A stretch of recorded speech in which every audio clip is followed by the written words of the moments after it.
Yes, sir, Skill. You tuned in to another edition of Infinite Vibes, provided by Taste and powered by Dash Radio. I'm Moran, the man, and this is a very special occasion because, you know, I'm in the presence of a legend, and I'm also in the presence of somebody who, you know, I actually know personally, you know, my big bro, my mentor. You know, when it comes to my media journey, this is 100% the person that put me on, put me in the game. So this is definitely a pleasure to have him on, you know, my show, because he put me on his show. Cool intro, Moran. Thank you. Hey, man, you're welcome, man. Please introduce yourself to DJ Scream, man. DJ Scream, what's up, man? Appreciate you finally having me on Infinite Vibes. I ain't getting no invitation. I just pulled up, damn it. Nah, that's crazy because, you know, the goal was to have DJ Scream and the Big Fatcs crew pull up at the end of the year. Okay. But, you know, I guess, you know, sometimes. You got settled for me right now. Hey, there it is. Like, that was the goal. But, hey, you know, here it is. So, but honestly, this really was a bucket list for me because I really wanted to sit down and chop it up with you personally. So the fact that I got to do it. Let's do it. You know what I'm saying? Here we are. So, man, you know, DJ Scream, you are somebody that I can honestly say, like, even when it comes to like the mixtapes and the music, because, you know, I've been fucking with you before I even got to meet you and you know, build my relationship with you. You've always been somebody that has been open to change, because even in the world of media, like, you were one of the first people to step away from DJing and also do interviews, like having your own YouTube with personal interviews with Shawty Low, personal interviews with Pinky the Porn Star. Like, where does that come from, bro? Like, how do you stay so ahead of the game? Right.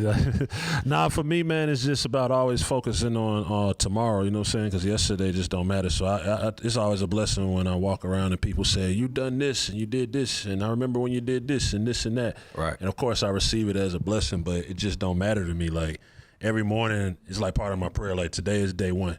Yeah. You know what I'm saying? And I'm hustling like I got just like when I had literally quarters in my pocket, I'm hustling in the same way. And I think that when people ask me, like, what's the key to just, you know what I'm saying, staying around and not falling off and just being relevant, is just like you got to have that same hustle no matter where you are. If it's pennies, if it's hundreds of thousands, if it's millions, you got to have that same tenacity. I don't think Jeff Bezos and Elon Musk waking up comfortable. Hell no. And they can wake up comfortable. You see what I'm saying? So that's always been the thing for me, just looking to what's next. And then, like, you know, from going from the streets and mixtapes and just running around in the streets and touring and doing all that shit, I just came to a point where I was just like, damn, there's a lot of stories I know artists have that I only know, but I don't want to be the person to tell them shits. So let me create media and have them come tell their stories. And of course, you've been a part of some of the interviews when I'll be like, bro, so-and-so finna come in here and tell that story about, but so-and-so can only tell that story. So for me, I think it's just about, as a person that represents, you know what I mean, the Southern hip hop culture, just opening that door, you know, for people to be able to have those conversations and let everybody know. And then, you know, like the Hood Rich radio platform has been groundbreaking. This is the platform that, I think the first 2 Chainz interview, not Titty Boy, but like the first interview for Waka for sure. Like, when you see that, like, Waka y'all like in the studio, like, we in the studio, like, he like, man, I don't know how to do no interview, bro. Like, I said, bro, let's just do what we was just doing, talk. He's like, all right, I'll do it for you, bro, but I don't do that interview shit. End up being the biggest interview in the world. I forgot how the Pinky came about, but as a matter of fact, you know what? I think that was a handoff from, I got a shout out from Vlad. I think he handed off Pinky to me, and then it was kind of surreal because it's like, it's Pinky, bro. Watching this shit, bro. You know what I'm saying? We be watching this shit, and I'm like about to go interview Pinky. So, yeah, man, that's been a dope journey. Obviously, we shared a moment with that Janet Jackson shit. That was for sure mind-blowing. You know what I'm saying? And then I can go on and on and on. But it's fun, man. I just try to make sure that whatever I'm doing is fun as well as forward. That part, because you know, you really do be forward thinking. You even put me on to a lot of things, because one thing about somebody like you, you're so established, but you're so open. And I just would like for us to dive into, like, where does that grace come from? Because humbly speaking, you really can't hold your nuts on niggas, and you don't. Like, I'm just saying. And I seen that. I think when I was coming up, it's a weird space now, but I have to create the humility. Yeah. There was some fuck niggas when I was coming up that treated me not so cool. You know what I'm saying?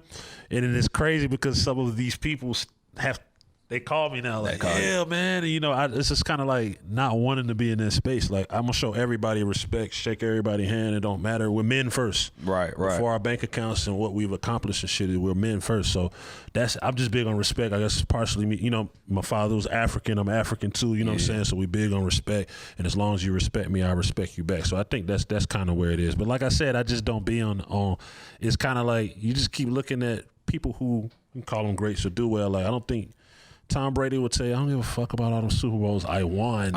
Then did I win today? You see what I'm saying? And that just kind of be my mentality with everything. Like, I'm trying to win today. I also know, and I guess it's just kind of come from my inner spirit that I got to go hard so that you can have a shot and everybody else in this shit can have a shot. That's the same energy I gave Mixtapes. I went hard so that you know the crew. Yeah. So 15 other DJs can eat and shine, do mixtapes and shit. You see what I'm saying? Like that. So it's bigger than just me. Like, if nobody opened, shouts to my partner Rip, nobody even tried to crack the door open for us. Damn. Not even to where we could peek. We had to kick it down. You see what I'm saying? Because even like, because we all know that you just posted a video not too long ago with Cam Newton talking about all the legendary DJs, but that's real because it's like, you know, we was literally going hard to the Hood Rich Takes before I ever met you personally. Like in college, like Space Invaders, Dirty Sprite 1, Rich Forever. Like, we were in college at West Georgia going crazy to all the Hood Rich shit. So, and I was inspired by you know, like DJ Jelly and Monte and the Camp and all them like that. That's who I was inspired by. So we was in college on the same shit. Like, it was Jelly. So when I finally met Jelly, you know what I mean, we still talking everything. It's just like, it keeps going. It do. So when you get in the seat, you got to go hard. Not just for yourself, but so that the next generation can keep going. That's how we keep this whole culture going, because if we don't, we lose this culture, and you got to start to think about how many people this culture feeds. Feeds a lot. See what I'm saying? For sure. So how does DJ Scream take in his success? Because, you know, you started the Big Fatcs podcast, and, you know, I was able to fortunately see y'all started from the beginning and to see how y'all are just basically body slamming everybody out the way. You know, the Birdman interview is on its way to 1 million. You know, the T.I. interview did great. You got millions of plaques at your house. How does it feel, bro? Shouts to my partner Bank. Shouts to Jay. You know, I believe also in doing stuff with people just with the right energy. When me and Bank started that, like, it was just on some old, he was like, man, I'm trying to get my podcast together, but, and I'm like, shit, I can help you. Like basically, ego aside, let's work together. Yeah. You know what I'm saying? And Jay came along as well to give a female perspective. And I think everything I do is just kind of based off of energy. Much love to everybody here today, but I'm here because of Moran and my good friend Reggie there, who did open a door. Right. One of the rare people who would open a door for me when everybody else was trying to shut these doors. So for me, man, like taking it in is just being a part of it.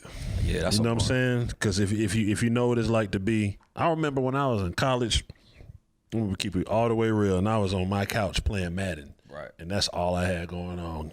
Playing Madden, trying to holler at girls. That's it. I ain't have nothing going on. I said, man, when they let me in and I got something going on, I'm not gonna complain about it, because I could be back on the couch playing Madden. You know what I'm saying? So I just try not to complain and just take everything how it is, and then, like, you know, there's just always new levels to get to, so you got to stay focused on that and kind of stay out of the other shit. Absolutely. So, you know, I know you got a lot of other things going on in your life, but something that is about to be new, and I'm gonna speak on it now. You finna be a father, man. The biggest mixtape. DJ Scream the Daddy, Volume 1, coming to an IG post near you, man. So, I mean, talk to us about this feeling of becoming a father. You know, like, how does it feel knowing that? I don't know how it feels because I'm not a father quite yet. No, I'm saying, like, you about to be, like, it's right up the street. I think again, like, this is another level up. You know what I'm saying? Like, I don't have this figured out. This is new. I have to call around and figure this.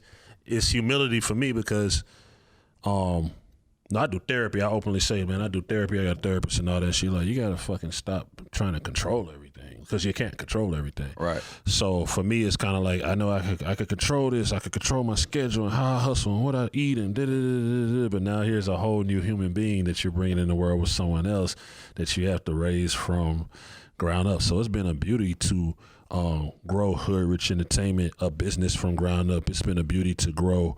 The Big Facts podcast, which is still growing, you know what I'm saying? But this is a human being. It's a person. You know what I'm saying? At the end of the day, I can quit that other shit. If I don't want to do that shit no more, I'm like, I don't want to do this shit no more, right? Which is not going to happen. But can't quit your child. You can't quit your child. You know what I'm saying? Like, this is forever. So I just look forward to hopefully, you know what I'm saying, just a blessed and healthy human being that we bring into this world that'll be just a shining light.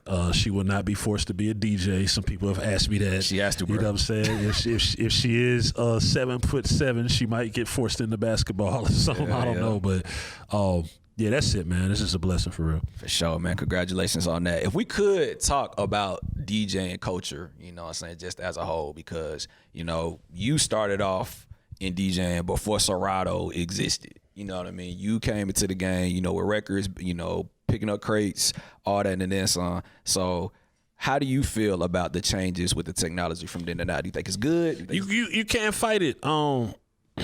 Man, I went to Guitar Center a month or two ago. It blows my mind. Like, basically, it is, you don't, and I say this respectfully, you don't have to be that talented of a DJ to DJ these days because of the technology.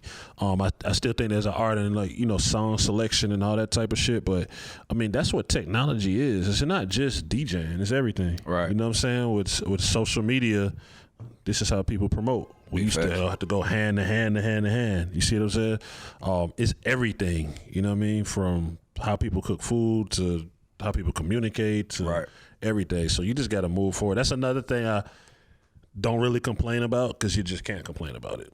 So I'm not finna be around this motherfucker lifting 20 crates and using I might do that in my crib just on some nostalgic shit, but I'm not finna be that. I'm finna grab my little bag and my laptop and adjust to this technology and make the best of it. That's how I kind of look at it. But I do think that if you can figure out how to, like, if you can get a little bit of the nostalgia, it's gonna make you a better DJ, a better performer. And then if you go from DJing to producing, especially let's talk about producing. Let's get it in. If you use too many of them handicaps as a producer, that's why you see a lot of these producers are not lasting. Right. They're using everybody else's kits and sounds and everything like that, and it's kind of like, bro, like, create your own 808, create your own shit, go get some instruments. Like, you gotta be different. I agree. And when you speak of, like, Spins and Southside and Metro and then many others, you know what I'm saying? These are people who created sounds, 100%. Their own sound with beats, but their own sounds, like literally their own sound, you know what I'm saying? Their own kicks and hi-hats and shit.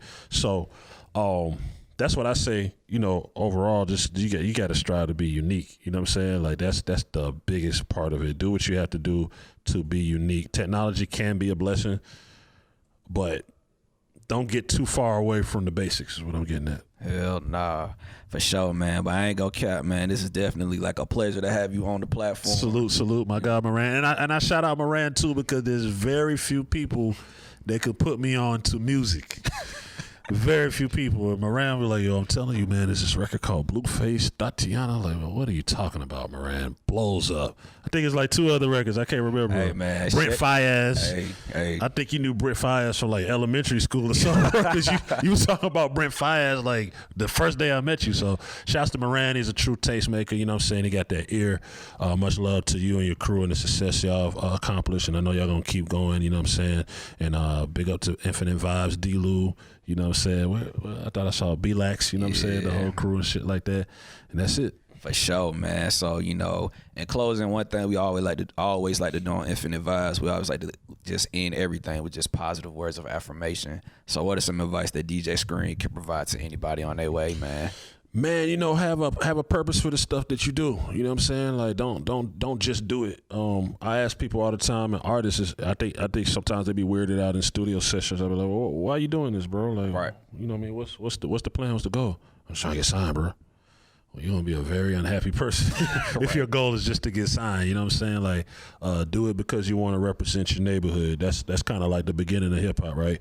Do it because you want people to know, like, man, in this neighborhood, you know what I'm saying, there's certain shit going on, you know what I mean? Do it because you want to open doors for the next generation. Do it to feed your family. Right. You know what I'm saying? Like, more importantly. So, you know, don't get me wrong, there's the fun and everything. That's all a part of it too. You know what I'm saying? Definitely have fun with what you're doing, but make sure you got a purpose for what you're doing, because that's going to take you a long way. Absolutely, man. Absolutely, man. Well, again, got to dap you up on camera. This, you know what I'm saying, it's my big bro, my mentor. Salute. I'm Hood Rich Official. You got to say I'm Hood Rich Official on camera. Hood Rich family is Moran, for sure. You know what I'm saying? Hey, thank you so much, bro. For real, I appreciate you for everything that you've done for me. This is somebody that deserves his flowers because, like I said earlier, this guy can hold his nuts on a lot of niggas. And he does not do y'all it. keep the flowers. Just check out Big Facts every week. You know what I'm saying? On the back of it. Y'all go watch it on Remote TV. Run that up. And I appreciate all the love, man. Salute. For sure. And again, we got to get the whole Big Facts crew on Infinite Vibes, all three of y'all. That's going to be a good time. I don't think we can smoke in here. You know that. Not here, I'm saying. Yeah, you're right. Not here, but you we know got to be somewhere where they can burn it down. Absolutely. Infinite Vibes, Taste, Dash Radio. DJ Screen, the legend in the building.